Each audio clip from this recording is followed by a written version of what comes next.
Botha. Heavyweight championship boxing next. He intimidated the opposition, believe me. You could see it, you could feel it. Ferocity. Losing was not an option. Okay, here I am. It's going to be a battle, so let's go.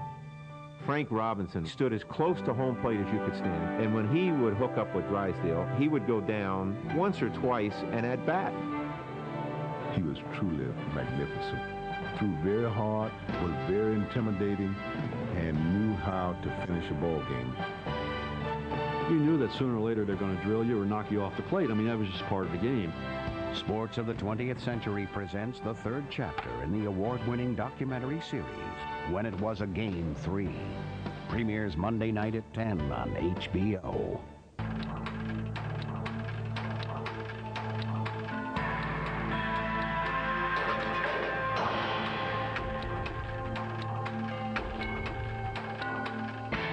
You're going to see two heavyweight champions fighting. One is the phony and one is the real one, and it's going to be easy to distinguish who is the phony. Sports of the 20th Century presents Ali Frazier 1, One Nation, Divisible. Coming in August on HBO. It's not TV, it's HBO. Exhilarating, hard-hitting, unbeatable. HBO Sports.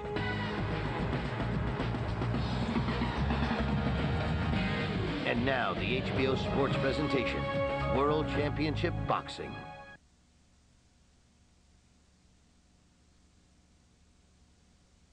The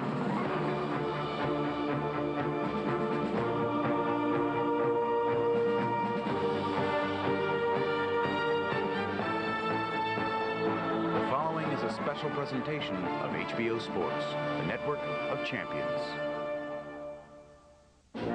7 years ago, Lennox Lewis was knighted the first British heavyweight champion in 100 years.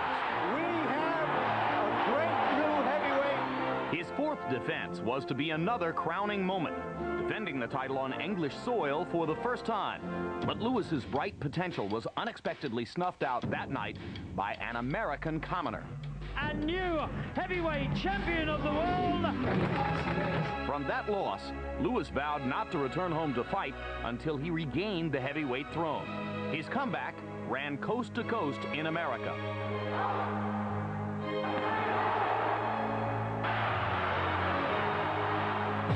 But the campaign was also marred by some strange and unsatisfying moments. It's a bizarre scene. He's crying in his corner. It was a weird way to reclaim a belt, and it did nothing for Lewis's reputation, until he finally forced a battle to unify the division, and cautiously dominated Evander Holyfield en route to a fiercely disputed draw. Lennox Lewis has just been robbed of the undisputed heavyweight championship of the world. The official coronation came 8 months later in the rematch. And this spring, Lewis overpowered Michael Grant, the division's heir apparent. Lennox's finest hour. Tonight, 6 years after his one humiliating London loss and 13 road battles later, Lennox Lewis's mission is complete. He has brought the heavyweight crown home to London one more time.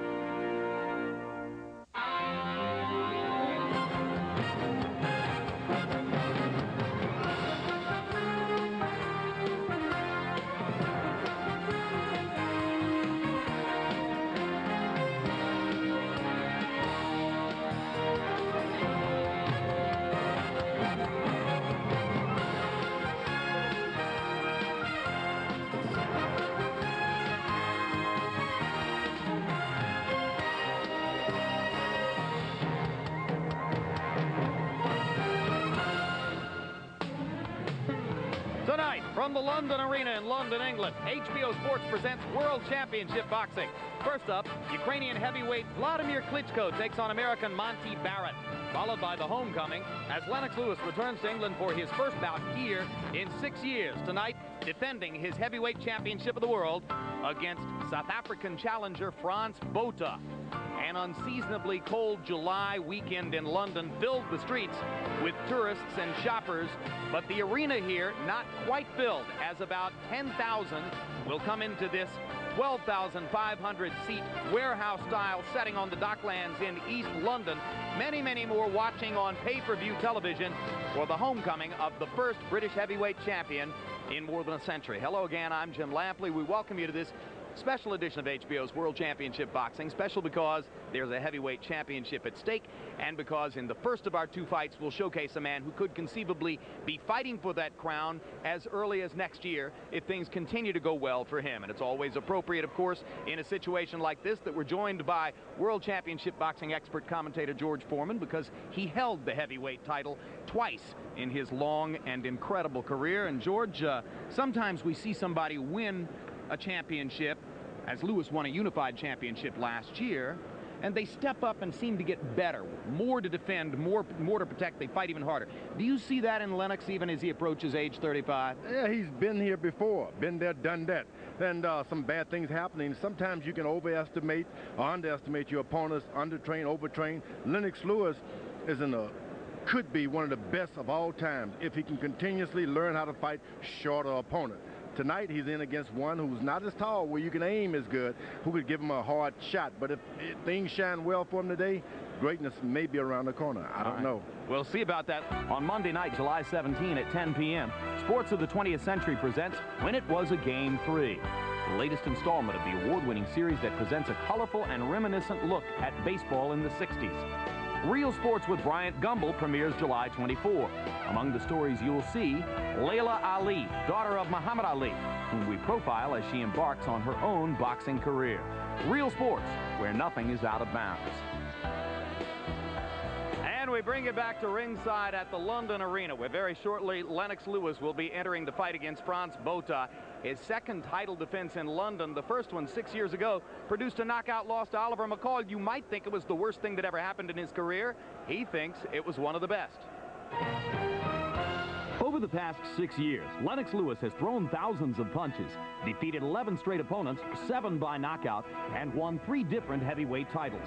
Yet one thing he hasn't done is fight in his official homeland. 1994, London. Lennox Lewis faced a seemingly overmatched Oliver McCall in an attempt to showcase Lewis in front of a hometown crowd that still considered him as much Canadian as English. He was able to come across with a terrific right hand, which landed, and I went down. I got up. The referee stepped in there and stopped the fight in the second round. According to former British featherweight champion Barry McGuigan, this loss actually enhanced the public view of Lennox. It was almost that defeat that they needed to see that he was human and that he could be beaten, and then they suddenly got behind him, gave him the momentum and the support that he always craved. I said to my fans, and I said to myself, the next time they see me, I want to be undisputed heavyweight champion of the world. And Lewis went on a crusade, knocking out a series of identifiable opponents.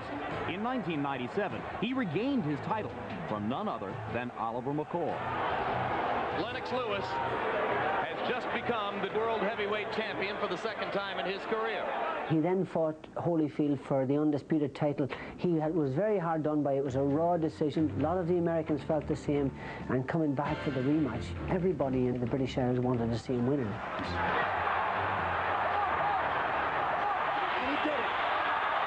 And when Lennox Lewis landed in London, after finally gaining victory, it was clearly a day of redemption for him. I came out, seen these thousands of people cheering me, so it was great. Bringing all the belts back to England. I finally achieved that, you know, and the people are proud of me. He's massively popular in Britain. At the end of last year, when we had our Sports Personality of the Year award, Lennox Lewis won it hands down. What he symbolises is he beats Americans. And the Brits love stuffing Americans, you understand me? We love it. We don't do it that often, but when Lennox does it, he does it for Britain. And this time, at some financial sacrifice, he's doing his fighting in Britain. Though Lewis acknowledges it's for one night only. This is my moment, and I have to eat it up while he's here. This is probably the last time they're going to see me in front of my home crowd, so I'm happy to be back home. But the return/farewell tour hasn't quite generated the expected ticket crush. Partly the Tyson fiasco in Scotland, partly the high price. But through the miracle of television, British boxing fans will have their eyes focused on Lennox. Tonight, I think the crowd's going to be really electric, and I'm going to feed off that energy. We're going to finally see the much improved Lennox Lewis. He'll be greeted as a hero. He'll be cheered all the way to the ring. It'll be one of those moments when the hairs stand up on the back of your neck. We may never see this guy again. He wants to go out on a win here. I would love to give him a knockout to emphasize this whole moment of being undisputed heavyweight champion of the world. They should embrace me and remember me for that. So now the British titleist will try to wipe out once and for all the painful memories of Oliver McCall 6 years ago and give to his British fans a keepsake, something with which to remember their first heavyweight champion in more than 100 years. Welcome back to ringside, and the man who wants to upset the apple cart for all of these big plans is South African Frans Botha, who has lived for several years now in the United States. Larry, he likes to call himself, colorfully, the White Buffalo. Is he about to become an endangered species? He's one of a kind, yes. And since he's fighting Lennox Lewis, 10 times yes. He was inspired to come up with that name for himself because he lives near one of the great game preserves in South Africa, and he must be a very hardy mutant to have survived that and the boxing jungle. He doesn't have a predator's lethal bite, but he's slick, he's quick, and he'll stick to it. And that's why he has these survival mechanisms that have allowed him in 10 years never to have fought an opponent who walked away thinking he had an easy night of it. And that's the challenge for Lennox Lewis. Indeed, Frans Botha gave Michael Moore the dickens of a time before succumbing 6 years ago. He won the first 4 rounds easily from Mike Tyson last year before getting careless, dropping his hands, and walking into a Tyson right hand. And some people think he'll cause problems for Lewis tonight, but George Foreman, virtually all of Great Britain, and indeed Lewis's trainer Emmanuel Stewart, seem to be demanding that Lennox produce the same kind of fireworks here tonight that he produced against Michael Grant in New York in April. Is that too tall an order against a tricky pro like Botha? I wouldn't ask my fighter to go out there and try to do the same thing with Botha. You got to let this thing develop. Grant came right out, brought the whole table to the guy. All he had to do was sit down and eat. And he did eat a lot of left and rights from Lennox Lewis. With Botha, he's crafty. Take your time, set it up. Don't look for devastation, just look for the W. All right, that's what Lennox incidentally said that he would do. He doesn't seem to be putting the same demand on himself that his public does. And let's look at the tail of the tape now for the heavyweight champion of the world against Frans Botha, the White Buffalo. You can see that Lewis, at 34, gives up 3 years in age, has a 3-inch height advantage, 9-inch reach advantage, and Botha said, I can't stay out at the end of his jab. I've got no chance if I do. Botha weighed in at 236. Lewis looked surprisingly trim and tight at 250. Punched at numbers, Larry. Both of them throw about the same number of punches. Botha doesn't land all that many of punches percentage-wise, but he seems to be very cute in his ability to throw a quick right hand that tells on his opponents. Jabs is where Lewis is by far the superior. He can control the fight from here. Botha seldom uses his to any great advantage. And rules of the bout with our unofficial ringside scorer, the Orangeburg, New York Buffalo, Harold Letterman. The Lennox Lewis Francois Botha fight is scheduled for 12 rounds using a combination of the rules of the ABC, the Association of Boxing Commissions, and the rules of the WBC. There is no standing 8 count, no 3 knockdown rule. Only the referee can stop the fight, and it can be saved by the bell.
And now, ladies and gentlemen, making his entrance to the ring, the power of London, the defending champion, Lennox Lewis.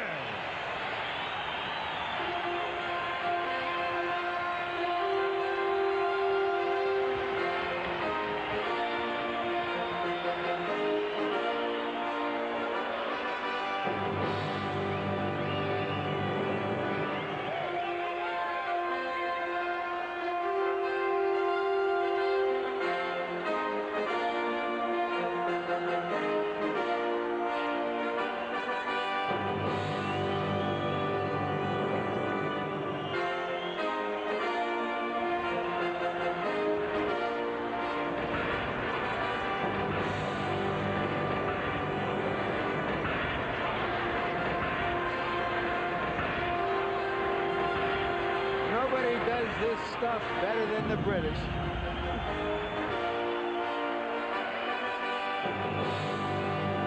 So you think Lewis has been hanging out with Prince Nassim enough? Or with the palace guards.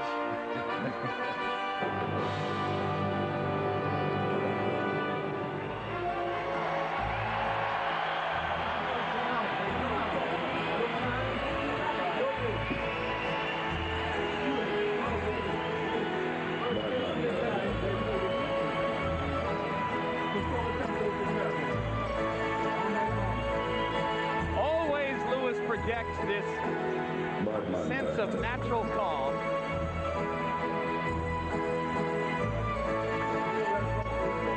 Largely unaffected by the atmosphere surrounding him. We used to wonder how genuine this is. Now we know this is the guy. He moves in his own cocoon. Whatever pressures the outside world places on Lennox Lewis, he scarcely seems affected by them.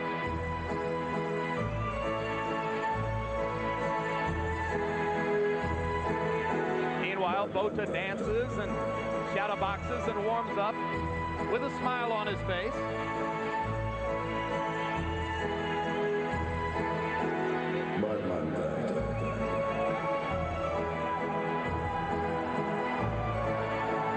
The assumption now is that Lennox Lewis is the prototype of the 21st century super heavyweights.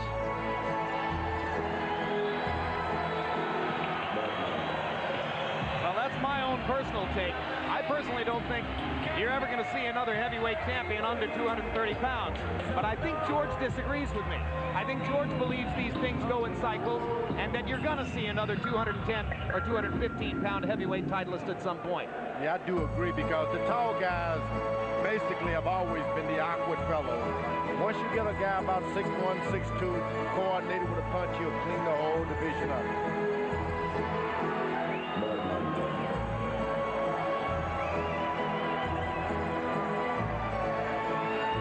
Botha showing no real signs of impatience, but his manager Sterling McPherson is urging him, keep bouncing, Frans, keep warming up. Don't let yourself go cold during all this. Lewis is taking an awfully slow walk. Looks just like he's taking a stroll on Piccadilly. Yeah, moving about as fast as a cat does now on Piccadilly.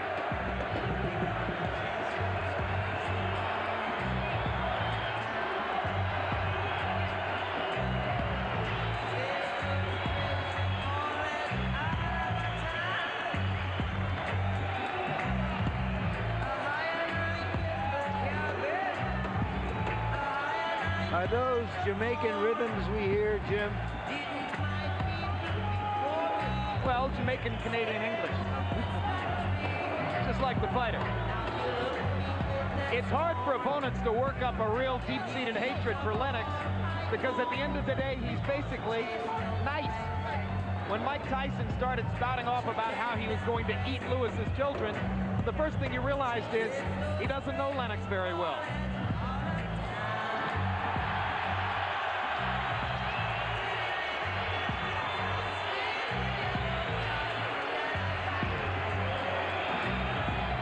The only loss to McCall in that second round stoppage 6 years ago. 28 knockouts, some tactical decision wins. The draw against Holyfield, regarded by most as a Lewis victory. And Lennox Lewis has earned his right to be seen as the #1 heavyweight in the world. Let's see if he keeps that distinction tonight. As you watch this telecast, you can also log on to www.hbo.com/boxing to chat and score each round of Lennox Lewis against Frans Botha. Immediately following the fight, viewers in the Eastern and Central time zones will have the opportunity to chat live with heavyweight contender and likely Lewis November opponent, David Tua.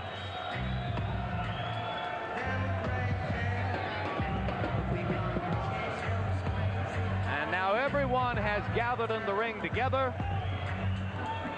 Lewis looking as though he has just made his first entry into the disco and is going to sit down and relax for a couple of hours. And Botha rolling his shoulders with Lennox's music as an aid to his own continued warm-up.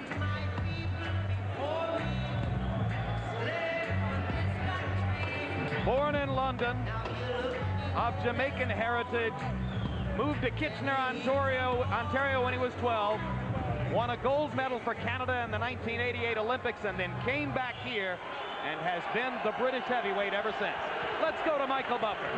Ladies and gentlemen, from London Arena, Panics Promotions and Main Events in association with Sky TV and HBO, along with the Evening Standard, present 12 rounds of boxing for the universally recognized, legitimate, undisputed heavyweight championship of the world.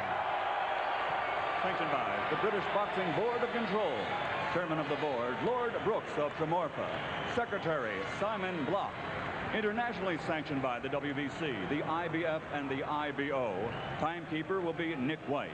The 3 judges assigned to ringside scoring the bout on a 10-point must system are Al Bennett of the United States, Roy Francis from England, and Chuck Williams from the United States. And when the bell rings, your referee in charge of the action from England, Larry O'Connell. And now, ladies and gentlemen, from one of the great cities in the world, London, England, for the thousands in attendance and the millions watching around the world. Ladies and gentlemen, let's get ready to rumble!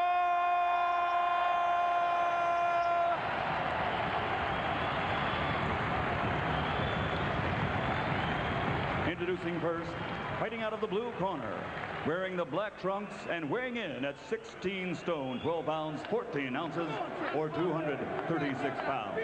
He brings a professional record of 44 bouts, 40 victories, including 24 knockouts to his credit, with 2 losses, 1 draw, and 1 no contest. Originally from South Africa, but now living and fighting out of Newport Beach, California, USA. Here is the challenger, former IBF World Heavyweight Champion, the White Buffalo, Francois Botha. And his opponent across the ring, fighting out of the red corner, wearing white, trimmed with blue, he weighed in at 17 stone, 12½ pounds, or an even 250 pounds. He captured Olympic gold in 1988 and now has a professional record consisting of 38 bouts, 36 victories, including 28 knockouts, with only 1 defeat and 1 draw. Ladies and gentlemen, from East London, England, presenting the reigning and defending, universally recognized, undisputed heavyweight champion of the world, the power and the power of London, Lennox Lewis.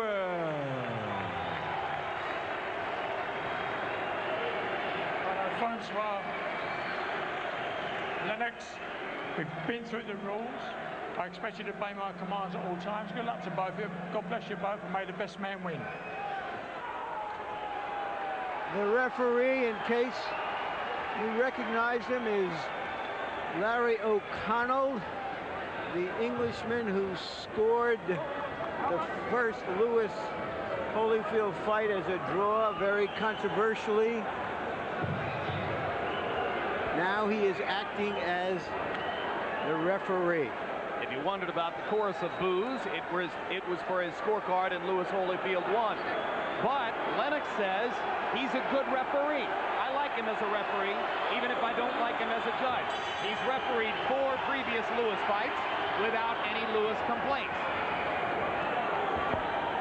And in fact, some in Botha's camp worry that because O'Connell got so much bad publicity here last year for his scorecard and Lewis Holyfield won, that he'll bend over backward to service Lewis in this fight. Lennox lands a right hand to start it off. Botha's job is to make Lewis become aggressive. Get that big man to lose some of that energy and that power. Make him throw a lot of punches in the first 3 rounds. Lewis, of course, keep him on the end of the left jab and overhand rights all night. If he want to survive, let him survive with those short shots. Don't waste any punches. Botha has a sneaky right hand. He fires it often as the lead. He'll switch his feet sometimes. And he has an unusual sense of range. He's often just beyond your punching range, and he'll sneak in and throw a punch and grab you and hold or get back up.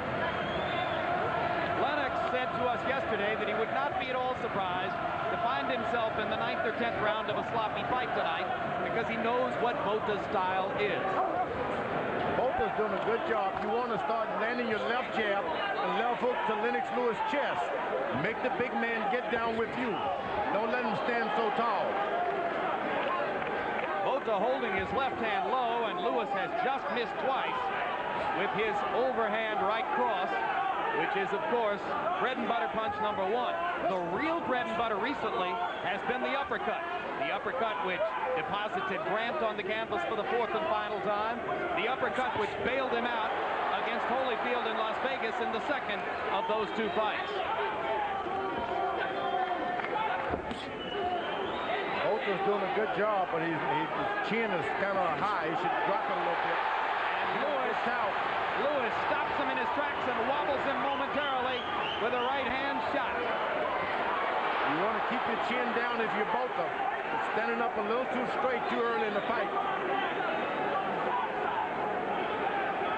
Now Botha begins to hold his left hand higher, and Lewis overshoots with the right, as he often does.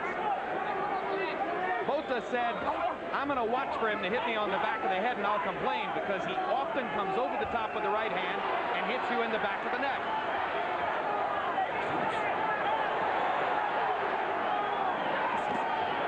Another right hand lands inside for Lewis.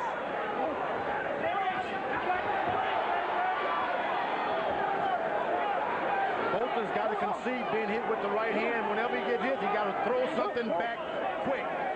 Make Lewis think.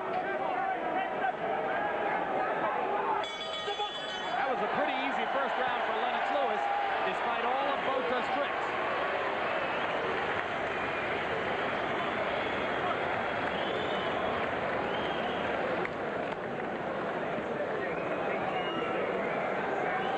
Emmanuel Stewart has never been in the losing corner in a heavyweight championship fight.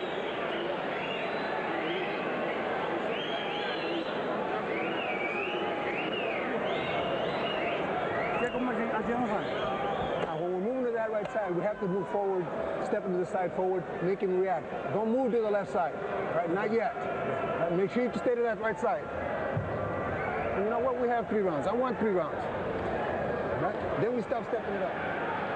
The right that staggered Botha. Botha's a very tough character. Most anybody else would have been on the seat of their pants. Botha already has a welt under his left eye. And a welt on the bridge of his nose as well. Both the products of the Lewis right hand. Lennox landed 10 of 16 jabs in the first round. That's what sets up the big rights. Guys like Lennox Lewis, you got to get them into a fight. You just can't just let them box all night. Run in with your body, throw a shot, and run out. As long as Botha does this, George, Lewis can fight at his own pace and choose what to do. Yeah, but you can get Lewis anxious. He just had a great knockout. He would like to do it again. Make him anxious. Make him start reaching out. Start using your, there is your left jab. There you go. Botha sneaking in the left just as Lewis started to make his move. You want to make the big fellow step forward so you can just get in between there with your left jab. Make them run into it. The way to do that is to make them reach out.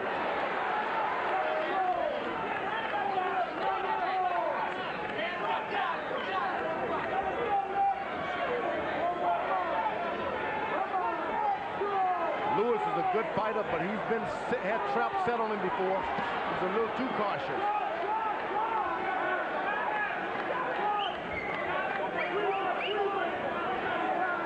Lewis promised some left hooks in this fight because he knows Botha likes to lead with the right, and he figured he'd get a chance to counter with the left hook. We haven't seen it yet. Botha was able to land an important right hand under the body, the side of Lennox Lewis. Very important. He's trying it again. Lennox blocking that one partially with the left off. You want to make that big man bring that left hand down so you can see his chin. And as Botha starts to target the body, Lennox unveils the uppercut. Yeah, Lewis drops his left hand just a little bit more. You get a little closer, then it's no longer the height advantage.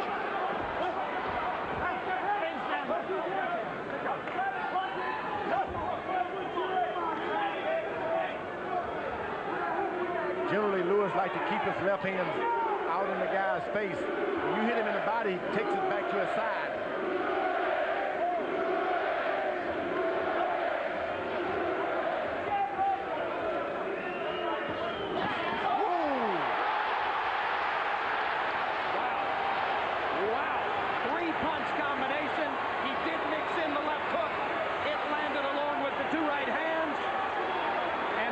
Botha, who has a pretty good chin, went through the ropes, and Larry O'Connell says that'll do it.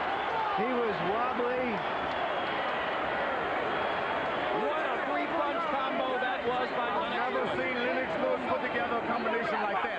1, 2, 3, and had some more. Sensational. Absolutely sensational. O'Connell is going to be criticized by a few people for stopping it that fast. But Botha's eyes were glazed. He was wobbly. His knees weren't all there. He took a devastating combination. He would have been out in 15 or 20 seconds, if not before anyway. A very impressive performance by Lewis, proving once again that you can run, but you can't hide. This is the first time we've seen him do this with shorter opponents. How relaxed he looked.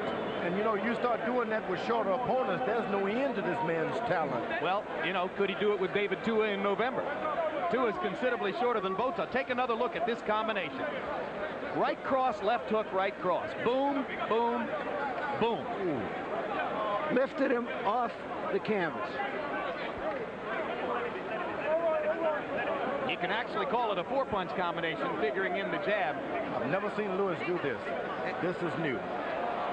Botha has never, ever been dominated in a prize fight the way he was tonight. Not even close. He's been in every fight, particularly in the early rounds. I mean, he handled Tyson with so much ease for 4 rounds that it made it look too easy to him. Here, he was never in it, and Lewis just exterminated him with that combination. So he gets a 2-round knockout over Grant, and now he gets a 2-round knockout over Botha. Well, Emmanuel Stewart asked for consistency. You can't get more consistent than that in back-to-back fights. He did what a real champion is supposed to do against a guy who it is not easy to do it against. Coming back with a left hook behind that right hand is something you never expect Lennox Lewis to do. Hey, I'll say it again, and this comment after the Grant fight got ridiculed in one of the boxing magazines, but I'm sticking to it. He's getting better, George. He's actually getting better. At 34, you get better if your legs are still there. Pretty remarkable performance.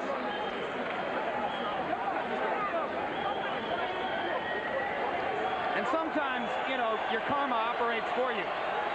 If that was a quick stoppage, well, what it was a lot like was the Oliver McCall stoppage against Lewis when Lewis lost the only time back here in 1994. Also in the second round. Also in the second round. Because Lewis had gotten up and beaten the count, as Botha did, but the referee decided he couldn't continue, just as O'Connell decided that Botha should take no more punishment from the undisputed king of the heavyweight division, Lennox Lewis. No doubt about it. Here's Michael Buffer. Ladies and gentlemen, your official evening standard time. The end comes at 2 minutes, 39 seconds of round number 2. The winner by knockout victory, and still the universally recognized, undisputed heavyweight champion of the world, the Tower and Power of London, Lennox Lewis.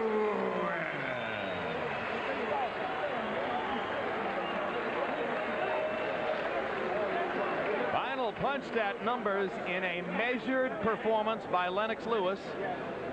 In 2 rounds, he only threw 47 punches. He landed 24 of them.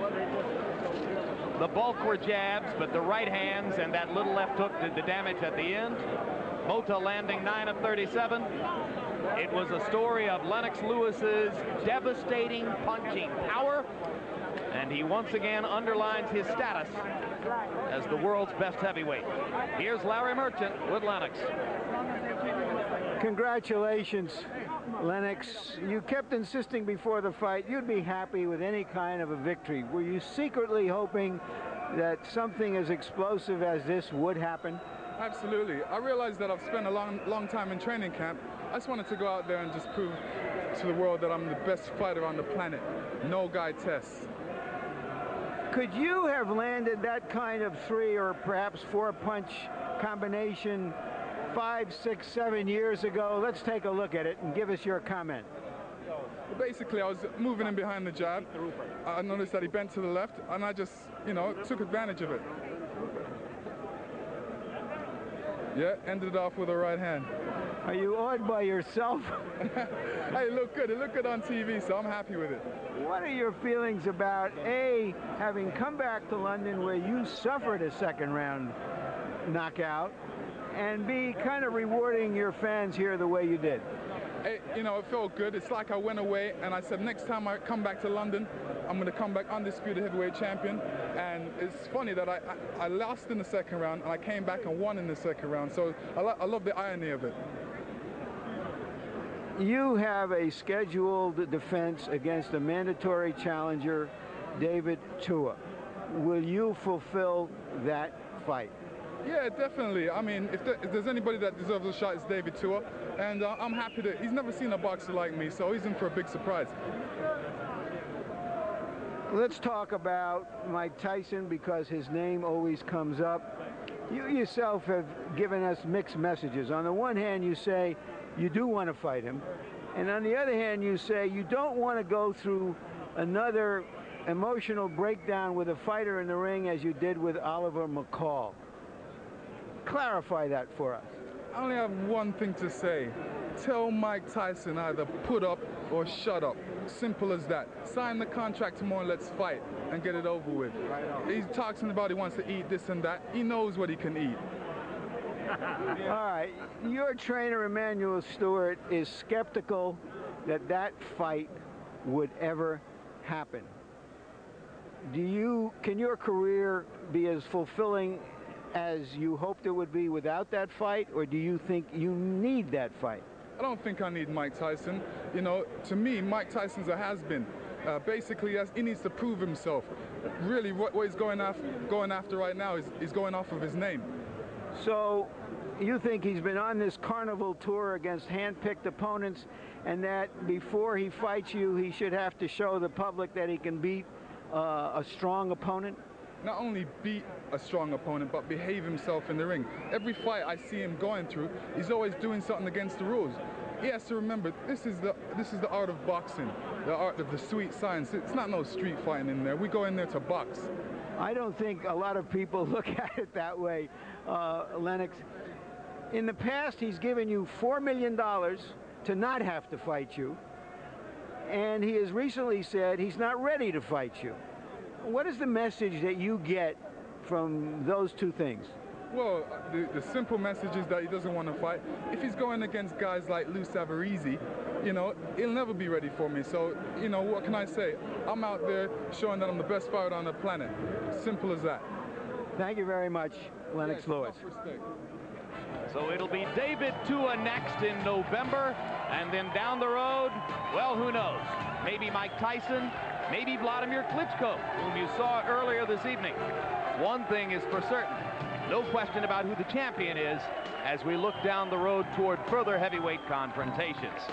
Now let's go back to Larry Merchant with the second place finisher in this little match race, Frans Botha. All right, Fran, did you feel that the fight was stopped prematurely? Well, he called me with a good shot. I think that I could have continued, but it was a good shot that he called me with. All right, let's take a look at it, and you tell us what was going on there. You were trying to stay away from him, obviously.